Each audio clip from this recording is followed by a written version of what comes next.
தினத்தந்தி செய்தி அமீர் கானை வறுத்தெடுக்கும் ரசிகர்கள் 60 வயதில் திருமணம் தேவையா? இதில் என்ன செய்தி அப்படின்னா, அமீர் கான் ஏற்கனவே 2 முறை திருமணமாகி விவாகரத்தானவர். 61 வயதாகும் அமீர் கானுக்கு 47 வயதாகும் பெண்ணுடன் திருமணம் சரியா அப்படிங்கிற விஷயம் அதில் மூத்த நடிகை ராக்கி குல்ஷார் அவங்க சொல்லும்போது 60 வயதில் திருமணம் செய்து என்ன தவறு கண்டுவிட்டார்கள், மகிழ்ச்சிக்கு வயது தடை இல்லை அப்படின்னு ஒரு இது போட்டிருக்காரு. ஒரு பெரிய டாபிக் டு டிஸ்கஸ் தான்.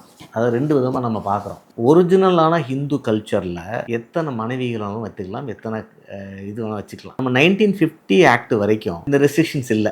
நீங்கள் படத்தில் பார்த்துருப்பீங்க, 4 மனைவி 3 மனைவி 2 மனைவி, கடவுள்களுக்கே 2 மனைவிலாம் இருக்குது. நேரு என்ன நினச்சாருன்னா, ஹிந்து கல்ச்சரில் எதெல்லாம் மாடிஃபை பண்ணோம் உலக கல்ச்சருக்கு தக்கபடி அப்படின்னு நினச்சாரு. அந்த இதை ஏதோ ஒரு காரணத்துக்காக மற்ற ரிலீஜியஸ் கல்ச்சரில் அவர் கொண்டு வரல. அதாவது இஸ்லாமோ கிறிஸ்டியனோ அவங்களுடைய பர்சனல் ஆக்டுக்குள்ள அவர் வரல, கண்டக்டுக்குள்ள. ஆனால் ஹிந்துசத்தோடைய இந்த விஷயங்கள்ல, அதாவது மேரேஜ், ப்ராப்பர்ட்டி, இந்த விஷயங்கள்லாம் அவர் உள்ள மாடிஃபை பண்ணாங்க. அதான் 1950 to 55 ஹிந்து கோடு பில்லுன்னு நம்ம சொல்கிறோம். ஸோ இது வரும்பொழுது என்ன ஆயிடுது, ஒரு மனைவி ஏதோ ஒரு மனைவிக்கும் கணவனுக்கும் ஒரு கசப்புணரும் போது டிவோர்ஸும் கிடையாது இந்து மதத்தில். Divorce standard. சேர்ந்து வாழ்ந்தா கல்யாணம், பெர்மனன்ட் டிவோர்ஸ் கிடையவே கிடையாது இந்து மதத்தில். ஏன்னா 7 தலைமுறை 7 பிறவிக்குமே கணவன் மனைவியாக மாறிடுறாங்க. ஸோ அப்போ அவங்களுக்கு ஸ்கோப்பே கிடையாது. டிவோர்ஸுங்கிற கான்செப்ட் இந்து மதத்தில் கிடையாது. அப்போ அந்த காலத்தில் எப்படியா இருக்கும்னா, 4 மனைவி இருக்காங்க அப்படின்னா, முதல் மனைவியை அவங்க பாட்டு வாழ்ந்திருப்பாங்க, அவங்க 2 பேர் பிரிஞ்சு போயிருப்பாங்க. 2வது மனைவி வாழ்ந்திருப்பாங்க, அவங்க பாட்டு சேர்ந்துருப்பாங்க, ஆனால் ஒரு இணக்கமான ஒரு உணர்வோட இருந்திருக்க மாட்டாங்க.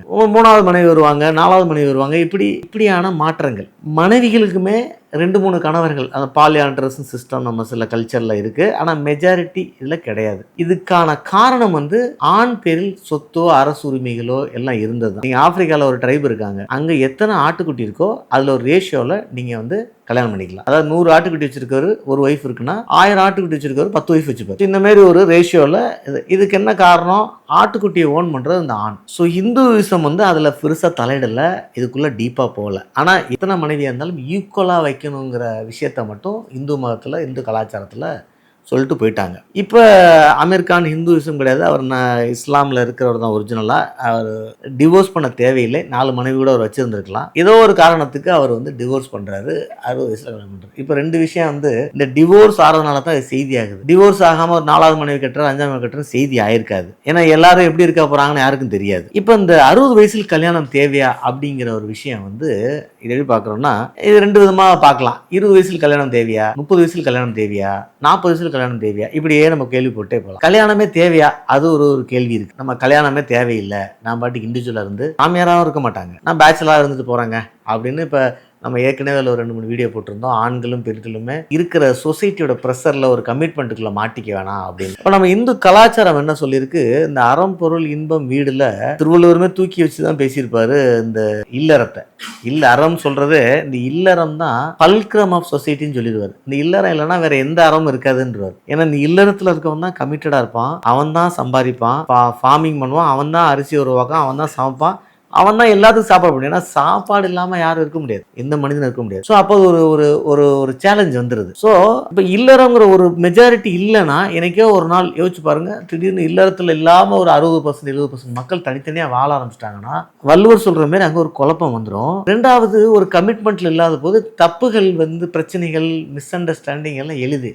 இன்றைக்கி இந்த மேரேஜுக்கு அப்புறம் இப்போ லிவிங் இன் ரிலேஷன்ஷிப், ஏகப்பட்ட ரிலேஷன்ஷிப் இருக்குது. இந்த ஜென்ரேஷனில் ஒரு 5-6 டைப்பு கோடு வேர்டு வச்சுருக்காங்க.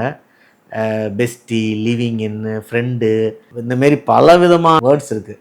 இத்தனை இருந்தாலும் கல்யாணங்கிற ஒன்று அது தோக்கடிக்க முடியாத காரணம், இது கொடுக்குற சமூகத்துடைய தனி மனிதன் தனி மனிதிக்கு உள்ள விஷயங்களை தாண்டி சமுதாயத்துக்கு அது கொடுக்கக்கூடிய சப்போர்ட்டை வேற எந்த செட்டப்பும் கொடுக்க முடியலங்கிறதா நிதர்சனம். சிலருக்கு அதிர்ஷ்டத்தில் நல்ல திருமணங்கள் அமைஞ்சிடலாம், சிலருக்கு அதிர்ஷ்டத்தில் நல்ல திருமணங்கள் அமையாமல் போயிடலாம். தனிப்பட்ட முறையில் அது ப்ளஸ் மைனஸாக இருக்கும். ஆனால் சமுதாயத்துக்கு மெஜாரிட்டி திருமண பந்தத்தில் இருக்கும்போது ஒரு ப்ளஸ் இருக்குங்கிறதா இப்போ நம்ம பார்க்குற பார்வை. அமீர் கானை பொறுத்த மட்டும் 60 வயசில் தனியாக அவர் தனிப்பட்ட முறையில் கல்யாணம் பண்ணுறாரு அப்படிங்கிறல ஒன்றும் நம்ம யாரும் தடுக்க போகிறதில்ல. ஏன்னா நீங்கள் சட்டம் அதை தடுக்க போகிறதில்ல. நீங்கள் 80 வயசில் கல்யாணம் பண்ணுறவங்களையும் பார்த்துருக்கோம். சில நேரங்களில் வயது வித்தியாசம் அதிகமாக கல்யாணம் பண்ணும்பொழுது அதில் பணத்துக்காகவோ ஏதோ ஒரு காரியத்துக்காகவோ கல்யாணம் பண்ணுறாங்க அப்படிங்கிற ஒரு விஷயம் வந்துடும். அது உண்மை காதல் யாரும் பார்க்க மாட்டாங்க. தமிழக அரசியல்லே அந்த மாதிரி ஒரு முக்கியமான தலைவர் அந்த மாதிரி கல்யாணம் பண்ணும்போது அதனால ஒரு புது கட்சி உருவான ஒரு விஷயமே நம்ம பார்க்குறோம். ஏன்னா அது உண்மையான காதல்னு உணர மாட்டாங்க அந்த ஏஜில் பண்ணும்பொழுது. ஒரு ஆணும் பெண்ணும் மனிதர்களுக்கு எமோஷன் முக்கியம். அந்த எமோஷன் ஆணுக்குள்ளே வரலாம், ஆண் பெண்ணுக்குள்ளே வரலாம். நாமளாக ஃப்ரெண்டாக இருக்குது. காதலுங்கிற எமோஷன் ஆண் பெண்ணுக்குள்ளே மட்டும்தான் வரணும். ஸோ இந்த காதல் காமத்தை தாண்டி ஒரு ரெகுலரான ஒரு ஃப்ரெண்ட்ஷிப்புக்கும் தேவை. அது ஒரு ஆணுக்கும் பெண்ணுக்கும் அமைஞ்சா அதுதான் பெஸ்ட்டு அப்படின்னு நம்ம எல்லாருடைய ஒரு ஃபிலாசபர்ஸும் சோஷியாலஜிஸ்ட்டும் சொல்கிற விஷயம் வந்து, ஒரு ஃபேமிலி நல்லா இருக்கணும், ஒரு சமுதாயம் நல்லா இருக்குன்னா, அந்த ஒரு குடும்பத்தில் இருக்கிற ஆண்களுக்கும் பெண்களுக்கும் இந்த காதல் காமத்தை தாண்டி ஒரு நல்ல ஒரு நட்புணர்வு இருக்க வேண்டுங்கிறது. அதை கட்டமைக்கிறது அவ்வளோ எளிதெல்லாம் இல்லை. எவ்வளோ பெர்ஃபெக்டாக வருதோ அவ்வளோ நல்லது அப்படிங்கிறது தான் பார்வை. ஒருவேளை அந்த ஏக்கத்தினால தான் இவர் கல்யாணம் பண்ணுறாரா?